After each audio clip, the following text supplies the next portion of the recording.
안녕하십니까, 묵조교입니다. 이번 시간부터는 통합과학 2 과정을 완자라는 완벽한 자율학습서 이 교재를 가지고서 이제 함께 공부해 보도록 하겠습니다. 학교에 따라 다르겠는데 이제 통합과학 2 과정은 이제 2학기부터 시작한다고 제가 알고 있거든요.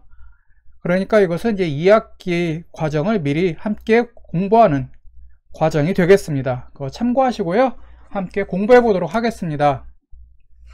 자, 첫 번째 단어는 변화와 다양성입니다. 그리고 지구 환경 변화와 생물의 다양성에 대해서 배울 텐데요. 처음 우리가 이제 통합과학 2에서 배우는 것은 이제 지구과학 과정입니다. 이 과정을 함께 살펴보도록 하겠습니다. 자, 화석이 뭔지 모르는 친구들은 없을 겁니다. 화석이란 말 많이 들어봤고 또 많이 봤죠. 화석이 뭐냐면요, 이제 다시 한번 여러분들이 알고 있는 것을 이제 말로 이렇게 적어보면은요, 과거에 살았던 생물의 유해나 흔적이 지층에 남아있는 게 바로 화석이 되겠죠. 여러분들이 알고 있다시피 생물의 뼈나 이제 발자국, 또 생물의 알, 이제 공룡알이 되겠죠. 이런 거. 그리고 공룡 발자국, 그리고 생물이 뚫어놓은 구멍, 또 규화목, 이런 것들이 바로 화석의 예라고 할 수 있겠습니다. 화석은 여러분이 상식으로 알고 있는 것처럼 암석에서 발견되고 있죠. 주로 퇴적암에서 발견되고 있는데요.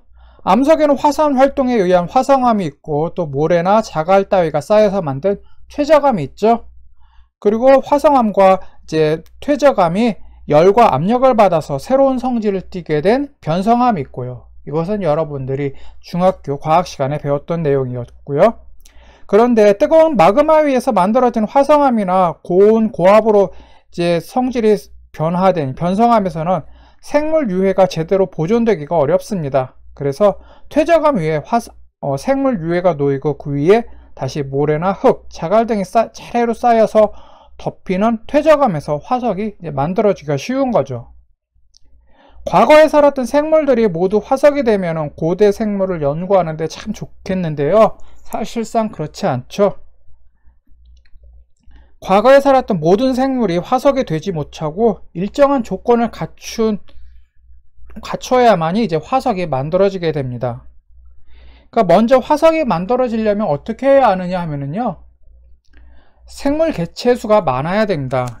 일단 생물이 많이 살고 있어야 뭐 일부는 이제 화석이 되려고 할 때 일부는 뭐 열과 압력에 변성한 돼서 이제 없어지기도 하고, 또 일부는 뭐 화석이 만들어지는 과정에서 다른 미생물이 다 분해해서 해버리기도 하고, 아니면 일부는 화산이나 지진에 의해서 이제 파손되기도 하고, 그렇게 해서 지금까지 살아남아야만 우리가 화석으로 이제 발견을 할 수가 있잖아요. 그러려면 일단 생물의 개체수가 많아야 되겠죠. 수가 많아야 수백만 년까지 내가 말한 이런 과정 속에서 이제 보존될 화석수가 많아질 겁니다. 퇴적암층에 생물 유해가 쌓이더라도 비바람 또 조류에 의해서 또 다른 동식물에 의해서 훼손될 위험이 크겠죠. 여러분들이 뭐 다큐멘터리, 자연 다큐멘터리 보면 아프리카 초원에서 생물이 이렇게 죽은 게 있으면은 다른 동물이 와서 또 그거 막 뜯어먹고 그러잖아요. 그런 과정 속에서 이제 화석이 될 수도 있었는데 막 이리저리 훼손되고 그래서 화석이 될 수도 없고요. 그래서 긴 시간 흐르면서 생물 유해가 있던 또 암석층이 열이나 압력을 받아서 변형되거나, 방금 얘기한 것처럼요, 지진 화산활동, 또 침식, 풍화작용으로 이 화석이 이제 변형이 될 수가 있습니다. 그러면 퇴적층 안에 있던 화석도 이제 파괴가 되는 거죠. 그래서 화석이 될 수 있는 개체수가 일단은 많아야만 오랜 세월 동안 훼손되지 않고 보존될 수 있는 화석이 이제 존재할 수가 있는 거죠. 일단 쪽수로 이제 밀어붙여야만 후세 수십만 년, 수백만 년 동안 견디고 이제 화석으로 이제 살아남을 수가 있는 거죠. 그리고 화석이 이제 만들어지려면은 생물의 단단한 부분이 있을수록 화석으로 남기가 쉬워집니다. 여러분들이 사진이나 실물로 본 화석, 또 동물의 화석 이런 거 보면 뼈 부분 위주로, 여기 그림에서도 나와 있듯이 뼈 부분 위주로 이제 보존되어 있죠. 단단한 부분이 있어야 오랜 세월 이제 외부의 변화에 이제 변형되지 않고 남아 있을 가능성이 높아집니다. 나뭇잎 흔적도 이제 화석으로 남아있는 경우가 있는데, 이런 것들은 화석으로 오랜 기간 존재할 조건이 더 까다로워지고, 그래서 오랜 시간 화석으로 남아있는 수가 동물 뼈로 된 화석보다는 그 수가 상대적으로는 적게 되죠. 그리고 생물의 유해나 흔적이 훼손되기 전에 지층 속에, 빨리 흙 속에 파묻혀 가지고, 즉 매몰돼서 화석화 작용을 받아야만 화석으로 살아남을 가능성이 높아집니다. 조금 전에 얘기했듯이 이제 식물의 유해가 이렇게 땅에 있어요, 아니면 또 살짝 흙에 덮였어요. 근데 다른 동물들이 와서 그거 막 뭐 뜯어 먹는다고 막 이리저리 막 해쳐서 훼손시킬 수도 있잖아요. 그렇게 다른 생물들이 뭐 뜯어 먹거나 아니면 이파리 같은 거 뭐 땅에 떨어진 거 주워 먹거나 이렇게 되기 전에 빨리 흙에 묻혀서 화석화 작용을 거쳐야만 후대에 이제 우리 인간들에게 이제 화석으로 발견될 확률이 높아지게 됩니다. 또 이제 굳이 이제 동물들이 아니다 하더라도 이제 바람이 불어서 바람에 의해서 부서지거나 또 날려서 없어지기도 하면 이제 화석으로 남아 있기가 힘들어지겠죠. 근데 여기서 화석화 작용이라는 말이 나오는데요. 화석화 작용이 뭐냐 하면은 말 그대로 이제 화석이 되어가는 과정을 말합니다. 근데 어떻게 해야 어떤 과정이 이제 화석이 되는 과정이냐 하면은요, 생물의 유해나 흔적이 다른 물질로 치환되거나 탄소로 변해 화석으로 되는 작용이 바로 화석화 작용이 되겠습니다. 여기 보면 탄소로 변해서 화석으로 되는 작용이라는 말이 있는데, 여기서 대표적인 게 뭐냐면 석탄이 있죠. 석탄과 석유, 이런 것들은 탄소로 변해서 제 본래의 모습은 사라지고 이제 석유나 석탄이라는 새로운 물질로 이제 화석화가 되는 거죠. 그럼 화석은 어떻게 만들어지는지, 그 만들어지는 과정을 잠시 살펴보면은요, 여기 그림에도 나와 있죠. 이제 그림에 나와 있는 걸 이제 말로 설명을 하면은, 먼저 생물의 유해나 흔적이 땅 속에 묻혀야 되겠죠. 땅에 묻혀야만 이제 화석이 될 수가 있지, 그냥 땅 위에 그대로 있으면은 다른 동물이 뜯어 먹거나 바람에 의해서 날려가거나 이제 이리저리 날려가면서 바위에 부딪혀서 이제 훼손되거나 막 그러잖아요. 그러니까 일단 땅 속에 잘 묻혀야 됩니다.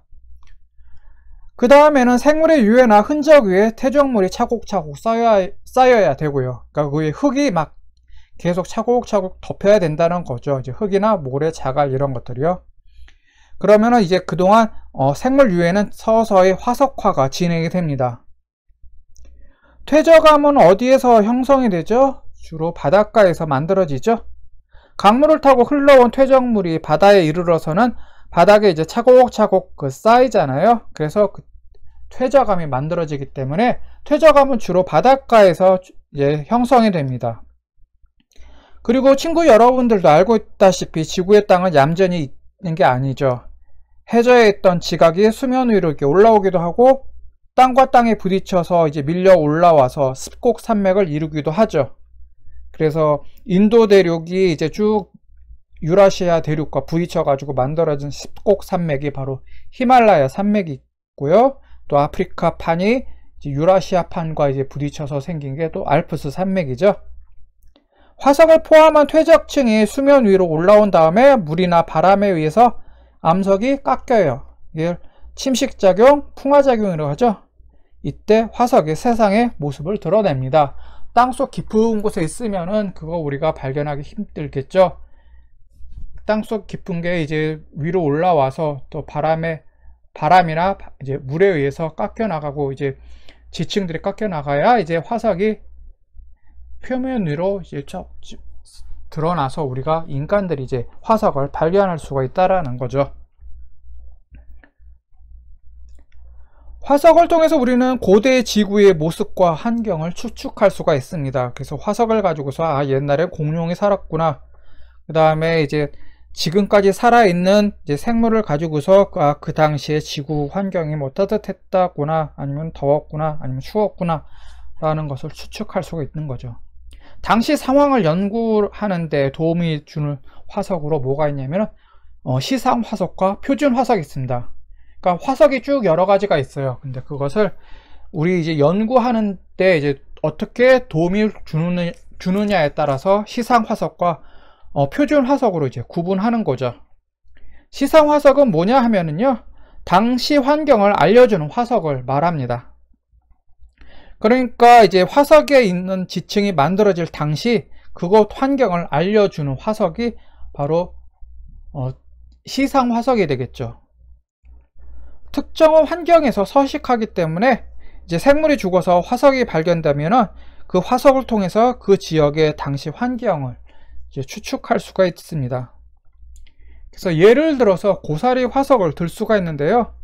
이제 고사리는 따뜻하고 습한 땅에서 이제 발견이 잘한다고 합니다.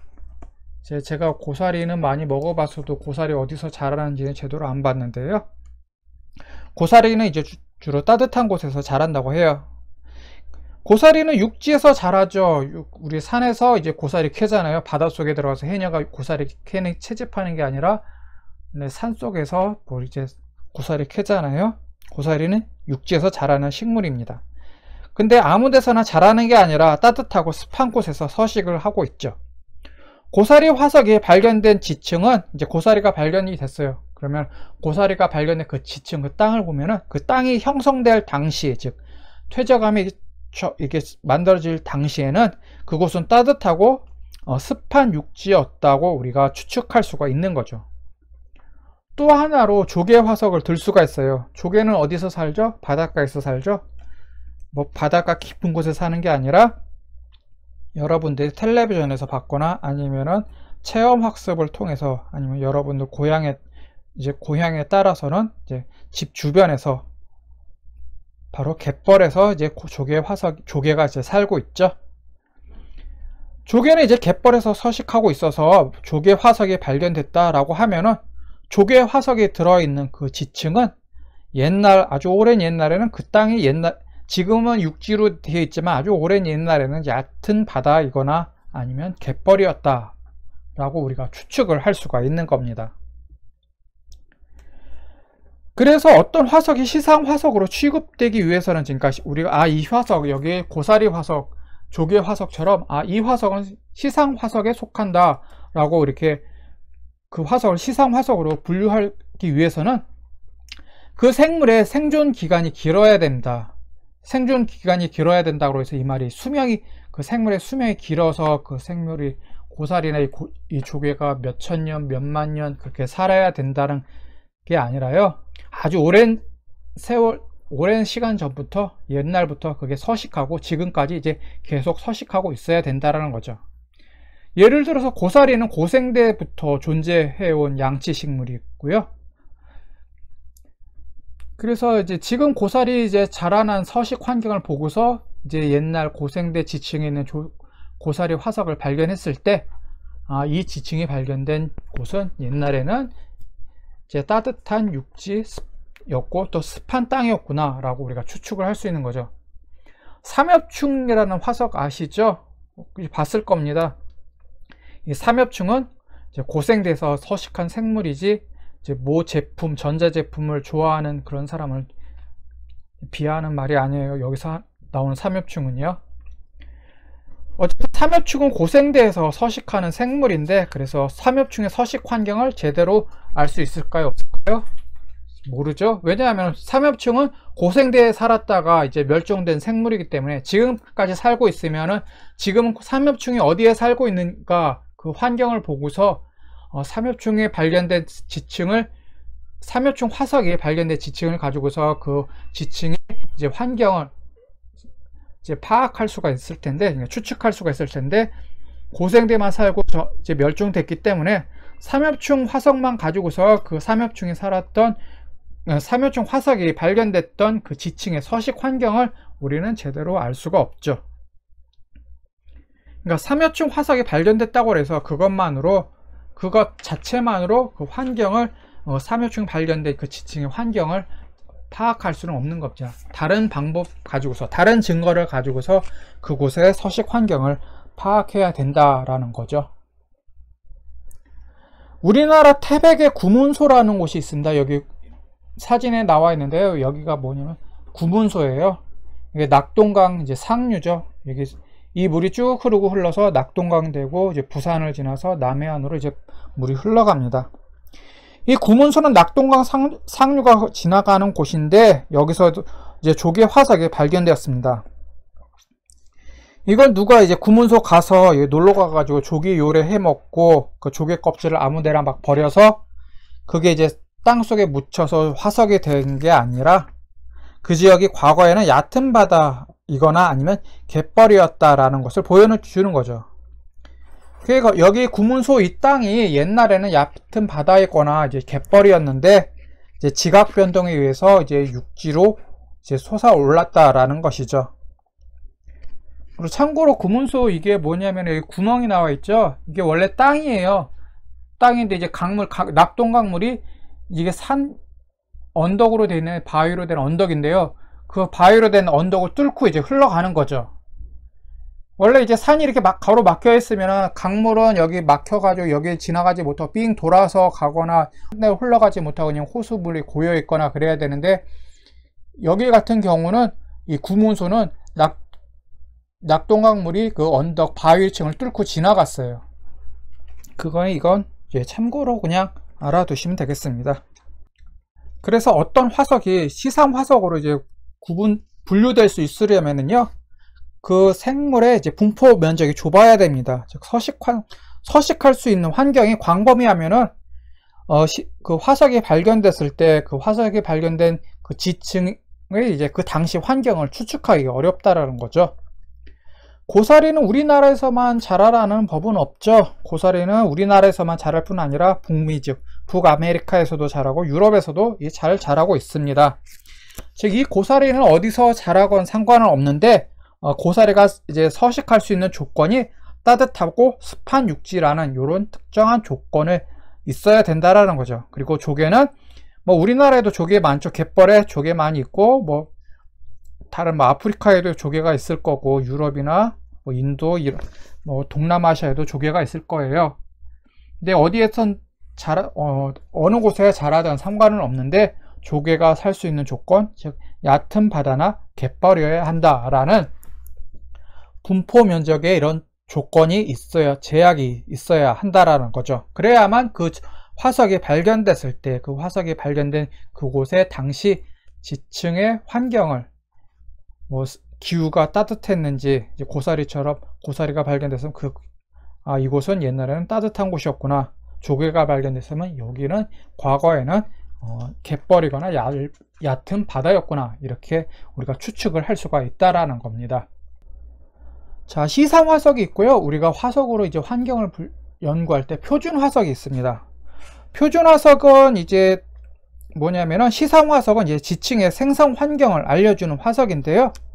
표준 화석은 여기 나와 있는 것처럼 지층이 언제 만들어졌는지를 알려주는 화석이 되겠습니다. 예를 들어서 공룡 화석이 발견됐다라고 하면은 이제 공룡 화석이 발견된 지층은 그 지층은 중생대에 만들어졌다라고 추측할 수가 있고요. 표준 화석은 생물의 생존 기간이 짧아서 특정한 시대에서만 살아야만 합니다. 조금 전에 이제 예로 들었듯이 여기도 또 그림으로 나와 있죠. 이게 삼엽충 화석이에요. 삼엽충 같은 경우는 고생대에서만 살았던 생물이죠. 그래서 삼엽충 화석이 발견되면은 그 화석에 있는 지층은 고생대에 형성됐다라고 추정할 수가 있는 거죠. 그리고 공룡 화석이 발견됐으면 그 공룡 화석에 발견된 그 땅, 그 지층은 중생대에 그 지층이 형성되기 시작했다라고 우리가 추정을 할 수가 있고요. 시상 화석과는 달리 표준 화석은 분포 면적이 넓어야 됩니다. 어떤 특정 지역에서만 분포하는 생물이라면 지층의 연대를 이제 화석만으로는 추정하기가 어렵거든요. 광범위하게 분포하고 있어야만 타 지역과 비교를 해서 그 지층의 연대를 좀 더 쉽게 추정할 수가 있습니다. 근데 특정 지역에서만 특정 지역에서만 분포한 생물이 이제 죽어서 화석이 돼서 이제 인간에게 화석으로 발견이 됐어요. 그러면 특정 지역에서만 살고 있으니까 그 지층의 연대를 우리가 알 수가 없겠죠. 그럼 우리는 다른 방법으로 그곳 지층의 연대를 추측을 합니다. 이제 방사성 동위 원소를 가지고서 이제 추정을 하죠. 그럼 우리는 화석을 통해서 알 수 있는 게 무엇이 있는가, 그걸 정리를 해보면요, 시상 화석을 통해서 지층이 생성될 당시의 환경을 알 수가 있습니다. 고사리 화석이 만약에 발견됐다라고 하면 당시 고사리 화석이 있는 그 땅은 따뜻하고 습한 육지였다라고 우리가 추측을 할 수가 있고요. 조개 화석이 나왔다 하면은 그곳은 과거에는 얕은 바다이거나 갯벌이었다고 우리가 추정할 수가 있는 거죠. 그리고 표준 화석을 통해서 지층이 생성된 시기를 추정할 수가 있습니다. 조금 전에 얘기했듯이 삼엽충 같은 경우는 고생대에 살았던 생물이기 때문에 삼엽충 화석의 존재로 삼엽충 화석이 있는 그 지층은 고생대 지층이었다라고 우리가 알 수가 있죠. 그래서 그 지층이 중생대일까 아니면 최근에 만들어진 신생대 지층일까, 이렇게 고민할 필요가 없다라는 겁니다. 생물, 특히 동물은 어떻게 진화를 했을까요?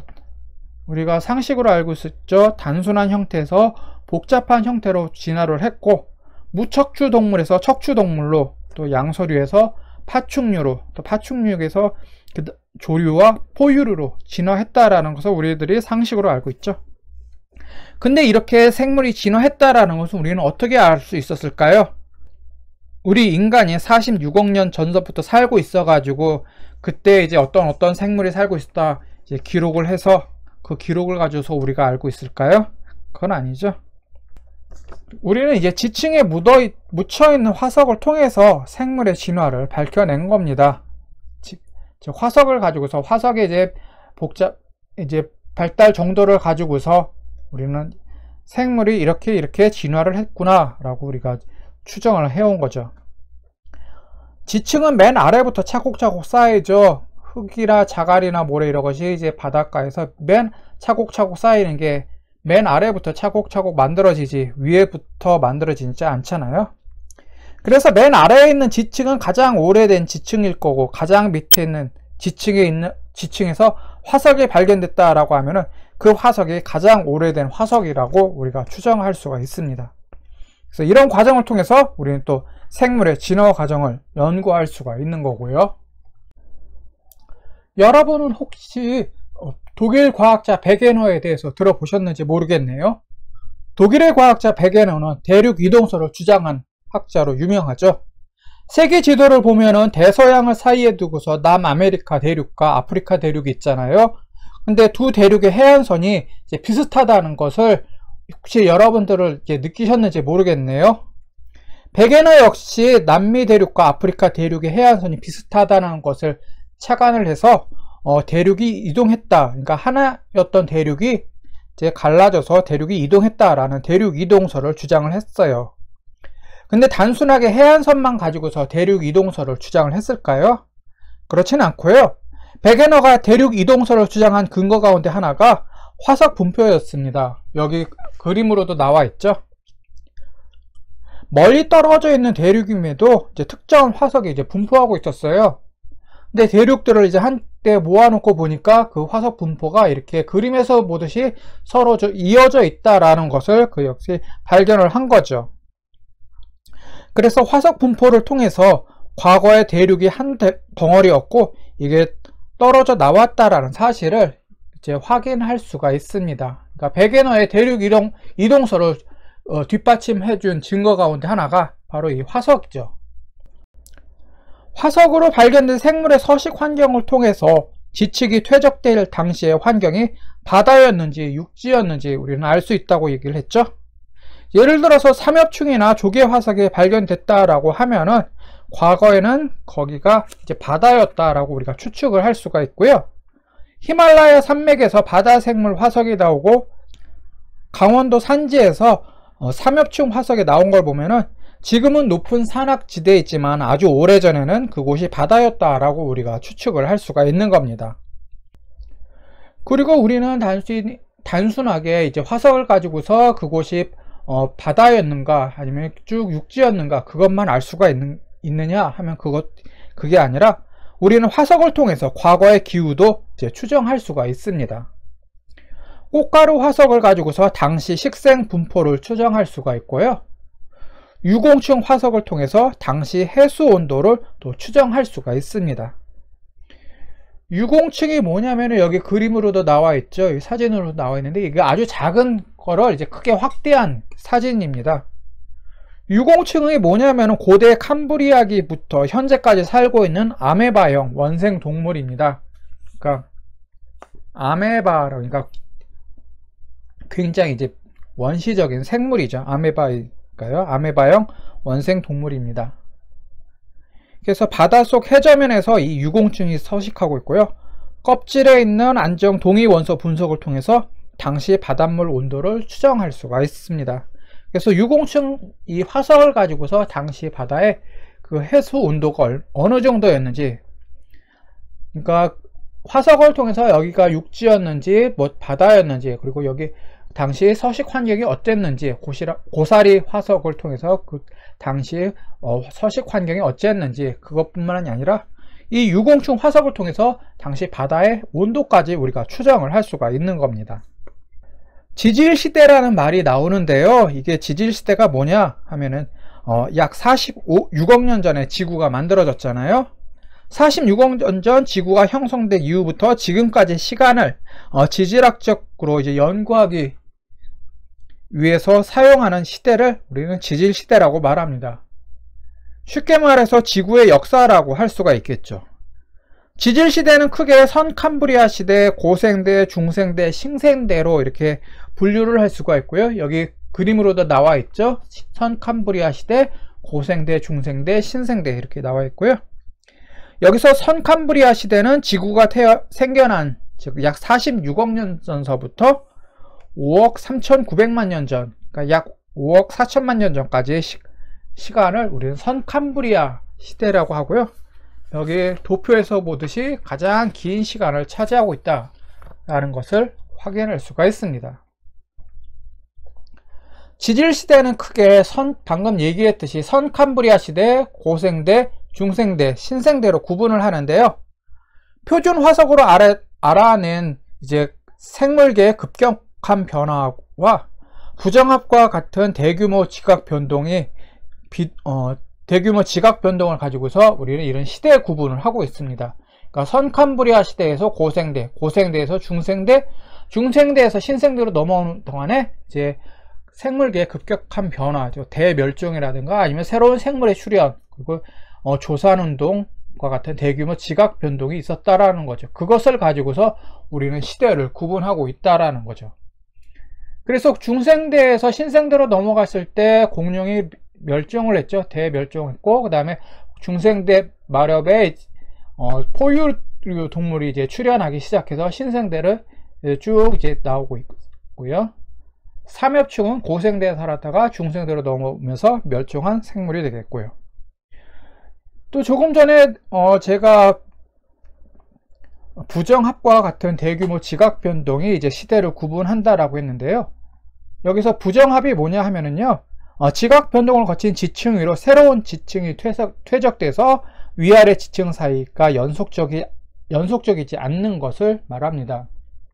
그러니까 지층이 쭉 쌓였어요. 근데 이게 지각 변동에 의해서 뭐 휘어지기도 하고 뭐 위로 솟아오르기도 하고 이런 변형이, 그다음 모양이 평평하게 쭉 쌓였는데 이게 약간 삐딱하게 경사지기도 하고 이렇게 돼서 이제 육지로 올라왔어요. 근데 이렇게 올라온 상태 위에 또 다시 이제 지층이 이제 퇴적되기 시작한 거죠.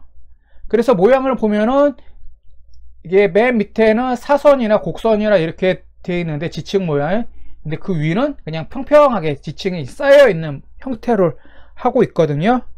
그래서 위아래 지층이 이렇게 달라진 모습을 확인하게 되는데 그 면을 우리는 부정합이라고 얘기를 하고 있습니다. 근데 지질시대에서 선캄브리아 시대에 대해서는 우리는 할 말이 그렇게 없어요. 왜냐하면 이 당시에 화석이 거의 발견되지 않았기 때문이거든요. 고생대 캄브리아기부터 다양한 생물 화석이 발견되기 시작해서 뭐 중생대, 신생대 이렇게 다양한 화석이 나오고 있는데요. 선캄브리아 시대에는 생물 개체수가 그렇게 많지가 않았겠죠. 지구가 만들어진 지 얼마 안 됐으니까요. 그리고 그때 뭐 생물체가 얼마 없었고 또 설사 생물체가 있다 하더라도 아직 이제 진화가 되지 않아서 단단한 골격 같은 게 없어서 화석이 되기 어려웠을 겁니다.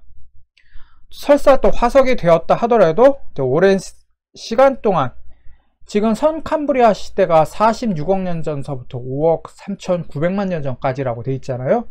그러니까 가장 최근의 시기가 지금으로부터 약 5억 4천만 년 전이에요.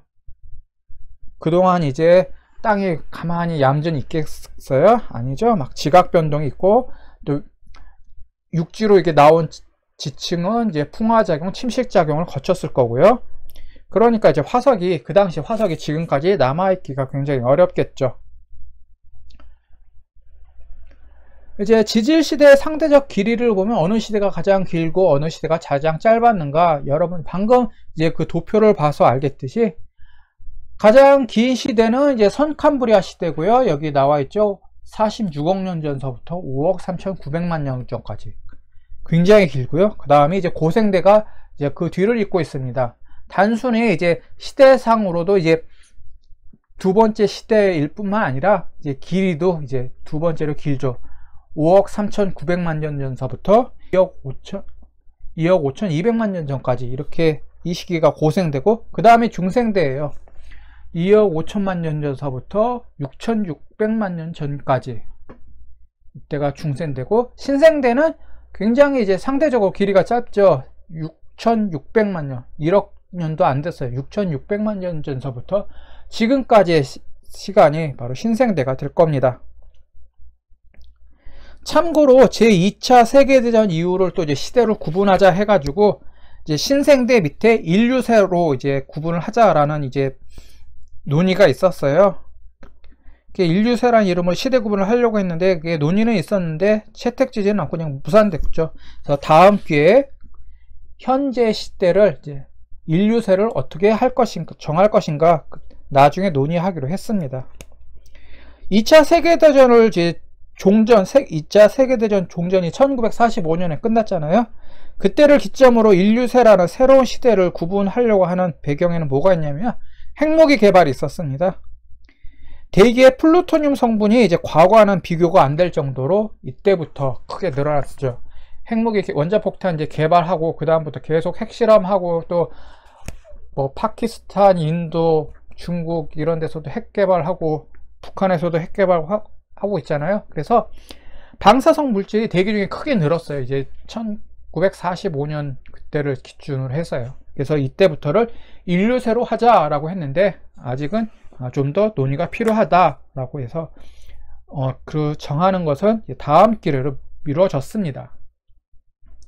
자, 지금까지 지질 시대의 환경과 생물, 그 가운데서 화석으로 알아낸 지질 시대에 대해서 우리가 함께 살펴봤습니다. 다음 시간에는 이제 이번 시간에 이어서 지질 시대의 지구 환경과 생물의 변화에 대해서 쭉 이어가도록 하겠습니다. 네, 함께 공부하느라고 수고하셨습니다. 다음 시간에 뵙도록 하겠습니다. 그리고 이것은 이제 2학기 선행 과정으로 쭉 진행되고 있는데요. 지금 올린 것은 또 유튜브에도 그냥 공개로 올릴 예정이거든요. 그래서 유튜브로 이 강의를 들으신 분들은 이 강의가 이제 유익하다 생각하시면 잘 아시죠? 좋아요와 구독 부탁드리겠습니다. 네, 다음 시간에 뵙도록 하겠습니다. 감사합니다.